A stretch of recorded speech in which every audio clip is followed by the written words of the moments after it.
জয় রাধে, শ্রী রাধে, জয় রাধা বিনোদ। ভারতবর্ষের উত্তরাখণ্ডের মানাগাঁও, এখানে রয়েছে গণেশ গুফা, ব্যাস গুফা। সিদ্ধিদাতা গণেশ নিজের হাতে শ্রীমদ্ ভাগবত লিখেছিলেন। তারপরে আমরা দর্শন করব সেই সরস্বতী নদী, যে সরস্বতী নদী সিদ্ধিদাতা গণেশ তিনাকে অভিসম্পাত করেছিলেন। ভাগবত লেখায় বিঘ্ন হচ্ছিল বলে সেই সরস্বতী নদী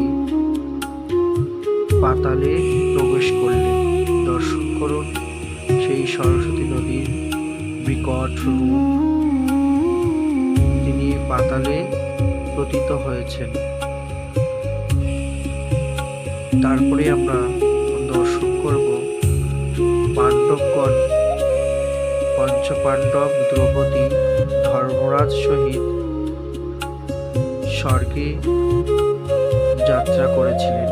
এই সেই দৃশ্য মানাগাঁওয়ে, যেখান থেকে পঞ্চপাণ্ডব, দ্রৌপদী এবং ধর্মরাজ পথ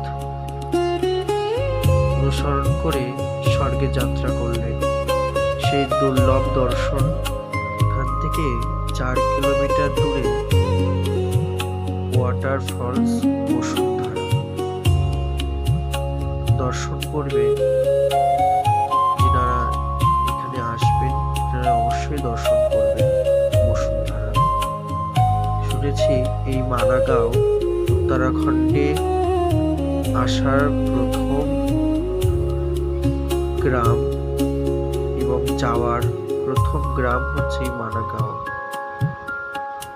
এই মানাগাঁও উত্তরাখণ্ডে আসতে হলে এর উপর দিয়েই আসতে হতো।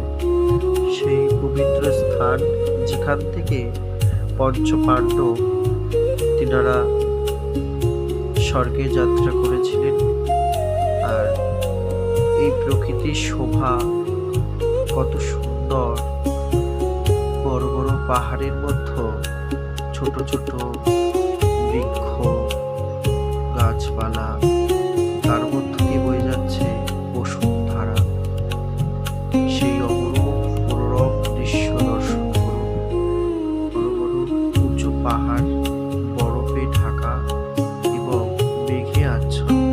শোভা দর্শন করুন। লাইক, কমেন্ট, শেয়ার করতে ভুলবেন না। আর যদি ভালো লাগে শেয়ার করুন। রাধে রাধে।